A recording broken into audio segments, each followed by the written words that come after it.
Welcome back to Wisdom from the Aerial View, a podcast based on a soon-to-be New York Times best-selling book of the same name by Dr. Mark Klein. Okay, so it's not a New York Times bestseller yet, but it could be. Should be. But what would it take for you to become a best-selling author, Mark? Would you have to reinvent yourself? So that's what we want to talk about today. You have a chapter in the book entitled The Magic of Reinventing Yourself. You get very personal in the chapter about your shortcomings. That's a joke. You are short. Tell us about it and why you decided actually to reinvent yourself and how the aerial view played a role in your reinvention. Go ahead, Shorty. You're right. I am short. Actually, being short is a major theme of my life. So why is that? God, there's so many ideas that come to me when I talk about this. So we'll start in the beginning.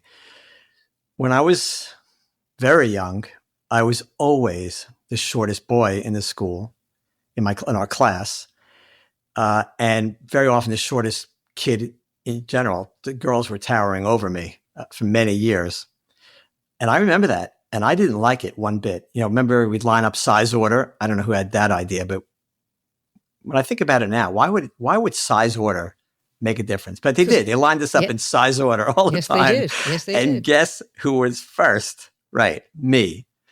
There were occasions, as I got a little bit older, I was taller than a girl or two, but generally I was right up in the front of that line. And I hated it. I hated the fact that I was the shortest kid. And it affected a lot of things. I didn't think much of myself in many ways. I was definitely unable to keep up with some of the other boys in terms of physical activity. I mean, I was fast. That really helped. I was the shortest, but I was the fastest. Nobody could catch me. I was the fastest kid in the school and summer camps, things like that. That did help. But I didn't like being the shortest. And that affected my sense of self-confidence and self-worth, for sure. And I remember, as if it were yesterday, and of course it is yesterday in the jukebox of time, I remember going to this new school where you and I met. It was a junior high school. I had been part of a class, the first time I think they did this, combining 5th and 6th grades in 1 year. Since we grew up in the same school district, we had 4 elementary schools in that school district. So each elementary school sent 5 kids from the 4th grade to this combination 5th and 6th class where you would basically skip a year. You'd combine 5th and 6th in 1 year, so you're effectively skipping a year. Let me tell you why that was an incredibly stupid decision. Now, I didn't make it, and I don't hate my parents for it, but it was a really bad idea because you took a kid who was the smallest kid. Also, my birthday happened to be at the end of the year, so I was one of the youngest kids. You took the youngest and smallest kid and skipped him a year. Not a great strategy for building self-confidence. So here I am. We get to year of 5th and 6th, and they put us in the brand new junior high school. First year it was opening. It was a beautiful place. I don't know if you remember, Enid, how great it was when we first got there, but it was a beautiful school. And so we had this one group of 20 young kids, 5th and 6th grades, combined in a junior high school with in those days, it was 7th and 8th, right? 7th, 8th, and 9th. 7th, 8th, and 9th. Mm-hmm. So here I am I'm the youngest, smallest, skipped a grade, and in a school with 9th graders who look like giants to me, right? Right. So here I am, and I'm thinking, oh God, I'm the smallest and the youngest. This is going to be a disaster. I didn't say those words, but I felt it viscerally, right? And then one day I thought, the only people who know me in this school are the 4 other kids that came from my elementary school. Everybody else has no idea who I am. I think I'll try and be somebody a little different. It was my first encounter with reinvention, reinventing myself. I decided I wanted to be a little more confident. I don't remember all the details, honestly, but I remember I wanted to be different. And so whatever ways I could at that age, I think I was 11, of how I could be different, I embraced. And that was something that catapulted my life because I realized from that moment on, I could always reinvent myself. If there were things I didn't like, I could change them. Now, how did I pick those things? By encountering other people who I thought were pretty cool. Maybe they were funnier. Maybe they were more confident, bolder, whatever it was. I'd say, that is a good trait. I'm going to try and develop that one. And I did that in high school. I did it in college. I've probably done it multiple times since then. When I see a characteristic in somebody that I admire, kindness now, generosity, honesty, big one there. Because I had to learn how to be honest. It wasn't, I would say I grew up in a community like you where I'm not sure honesty was always the most important thing. Maybe it was just my particular neighborhood, but I remember people trying to take a few shortcuts that not necessarily were the most honest or honorable things to do. So I had to learn about honesty and integrity from other people and then incorporate them into my lives. And it was later. I mean, I wasn't a kid when I did that. That took time. So the idea of being able to reinvent yourself is super powerful. Now, let's head to the aerial view for a second. Remember, from the aerial view, we're the disinterested observer looking at our own life. So you're looking at yourself and dispassionately, as a disinterested observer, dispassionately, and you go, "Oh, that's not the best behavior. I don't think you really want to do that." Okay, great. I recognize now that I don't want to do that. I take myself out of this. How do you begin the process of recognizing that? I'll give you a great example. So as an adult, I had a short temper sometimes. Well, more than sometimes. I never threw anything, but I would raise my voice. I'd get upset.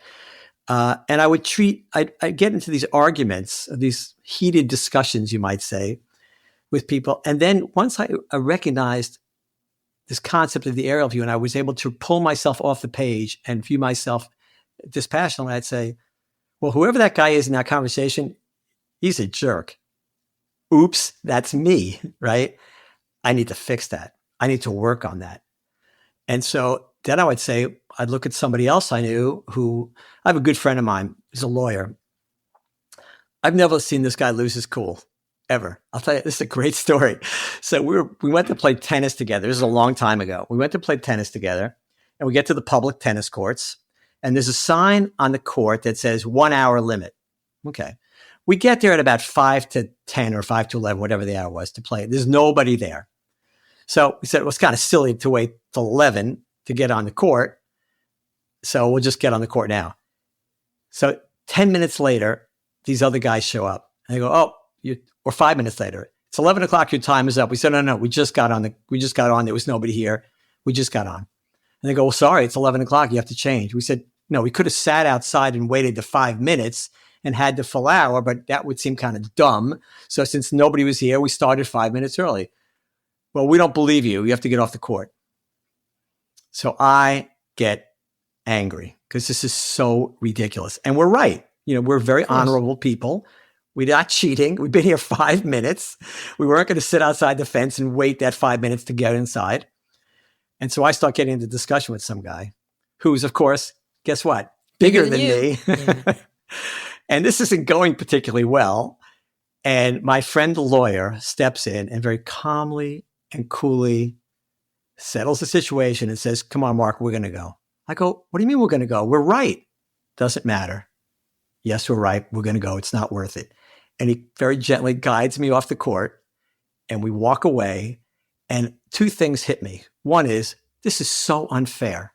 Those guys are just, all these words are going through my head. Right. And the second thing was, wow, what my friend just did was so impressive. What a personal characteristic to be able to assess a situation, not get upset, see where this was heading, realize it was going in a bad place, and decided the better part of valor is to just leave and not get into a fight. And of course he was right. And of course I was wrong about that part of it. And so I thought, man, I gotta do better. I have to incorporate that in my personality. Now, it took me 20 years to get it, right? And I'm still probably never be as good as he is. But this is the point. You're born a certain way. You're not stuck, right? It's not like, oh, this is who I am. I hear people say this all the time. Well, this is who I am. I can't help it. No, of course you can help it. And I know you don't like feeling the way you do. I'm going to give you another example of something that might be a little dangerous to talk about in this environment in which we live, but I'm going to do it anyway. I'm going to be bold, right? Mm-hmm. So in my practice, I had somebody working for me, a technical person who was a woman who was quite large. And she was not the happiest person. She was technically very good and talented, but she was never happy. She was kind of gruff, difficult to deal with. Okay, fine. So I left my practice a couple of years ago, and then I went back. I go back periodically, and I went back recently for something to see some people and whatever. And I walked to this part of my office because we were in different departments. We had about 60 people. And I saw this woman. I'm going to say she lost 100 pounds, right? And I was like, wow. But here's the part that struck me. She was happy. She was jovial. She was positive. You could tell she felt, and I talked to her for a while about it. And she said, I feel so much better about myself. I feel so good. What an accomplishment, right? We talked about accomplishments previously. And I don't really care how she did it. I know she didn't have surgery. And I don't think she took a GLP-1, but it doesn't matter. Whatever she did, she told me she didn't, and she just changed her lifestyle. Wow. So she reinvented herself. She reinvented herself. But the best part is she reinvented herself into a super happy, positive, confident person. Holy crow. This really works. I mean, I know it works, but every time I see it in action, I'm just blown away. I cannot tell you how happy I was for this woman. I'm actually getting a little teary in my eyes right now because I'm so happy for her that she was able to do this in her life, that the future is going to be so much better. She's going to wake up happy. She's just full of confidence and joy. Reinvention is something everybody can do. None of us are stuck. This idea that, oh, that's just who I am.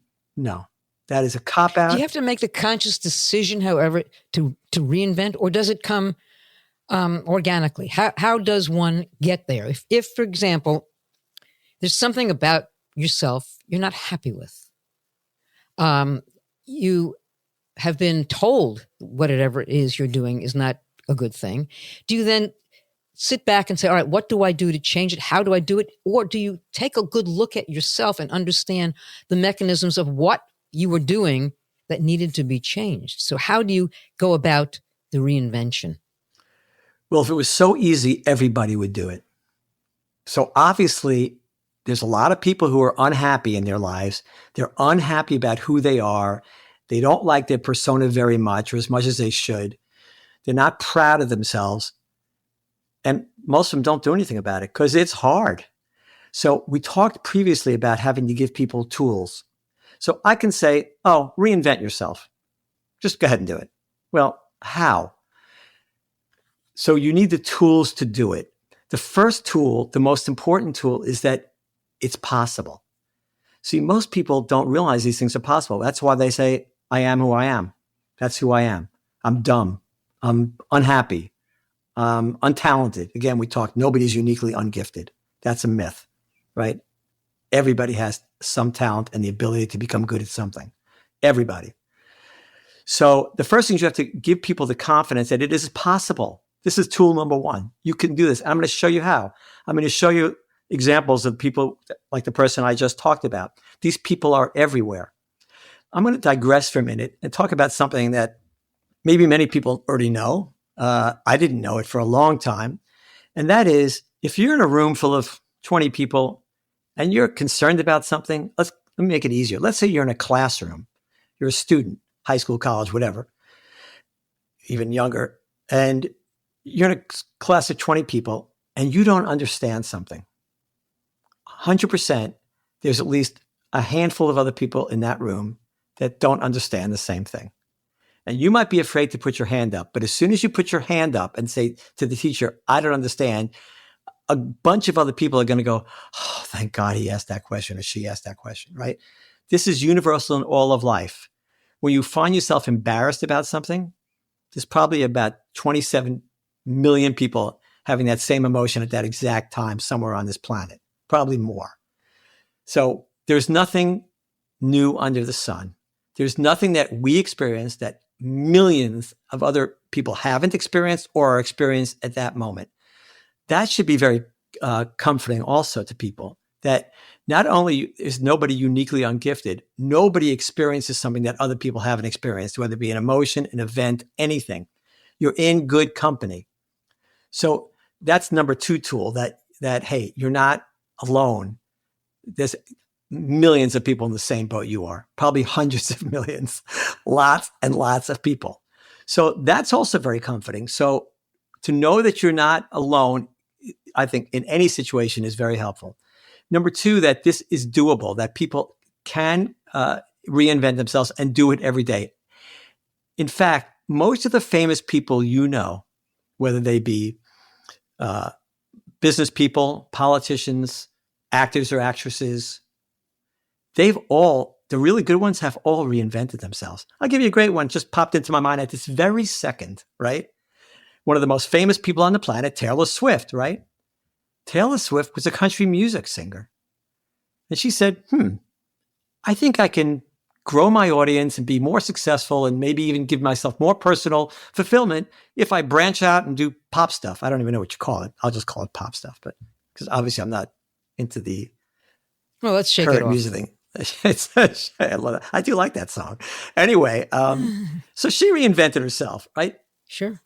Successful people reinvent themselves all the time. This is not cheating. People say, oh, that's cheating. No, it's not cheating. Anything you can do to improve yourself in a legal, honorable way, you should do.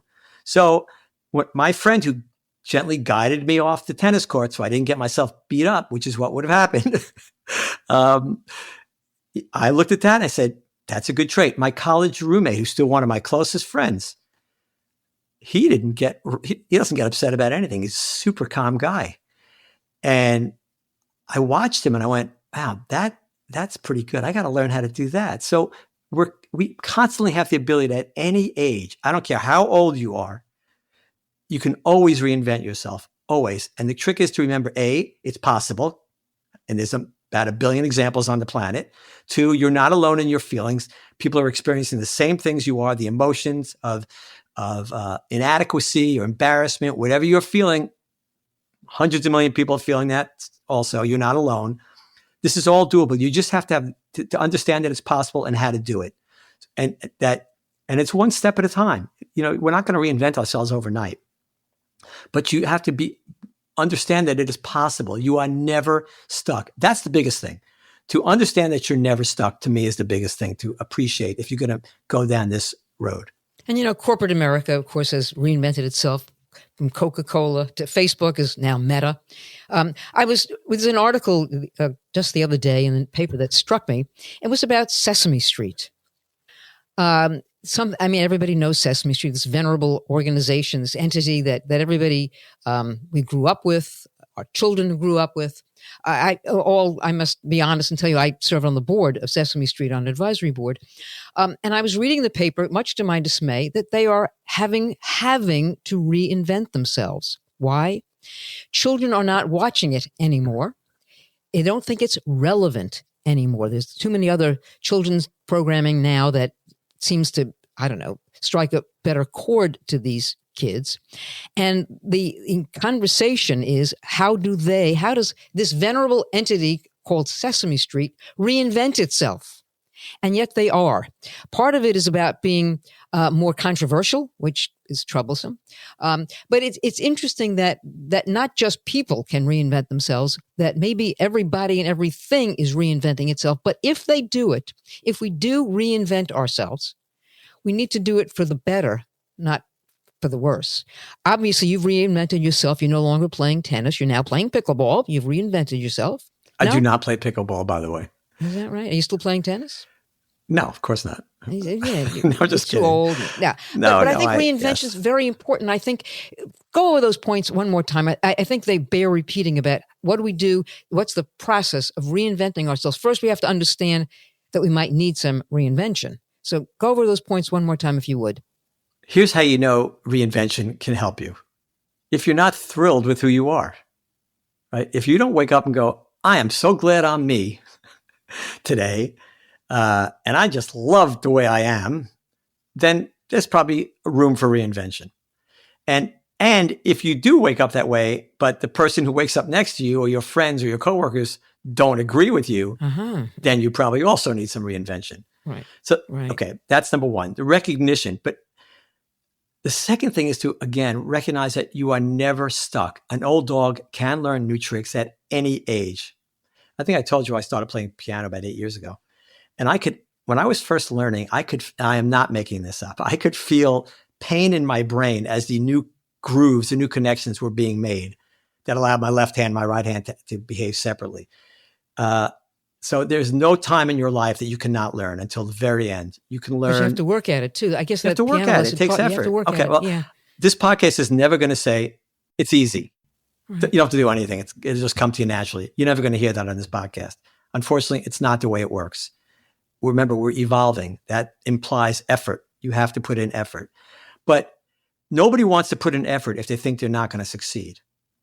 So you have to have the idea that you can succeed. Well, the evidence is that, like the woman I just told you about in my office who succeeded, it is absolutely possible to reinvent yourself at any age, at any time, in any way you want. That's the first thing, that you are never stuck. Number two, that success is likely to occur if you put the effort in, right? So like this woman, yes, there's effort, but if you put it in, it will change. Number three, you're not alone. There are millions of people who have the same problem you have, who have the same sense that I'm lacking in this or that trait or this talent or this whatever, right? Personality trait. You're not alone. Lots of people go through this. You can go, so you're not doing it by yourself. The idea of being alone is so dreadful. And I know you deal with this a lot in your work. People, especially older people who find themselves alone. You are never alone. The world doesn't work that way. It might seem that way, but there's this hidden entanglement that really connects all of us. And if you just look, you don't have to work very hard to see it, but it's there. We'll go into that at a later date. I don't want to distract from our conversation now. So the point is that decide that you're not alone, that you're not stuck, that it is absolutely possible at any age to reinvent yourself.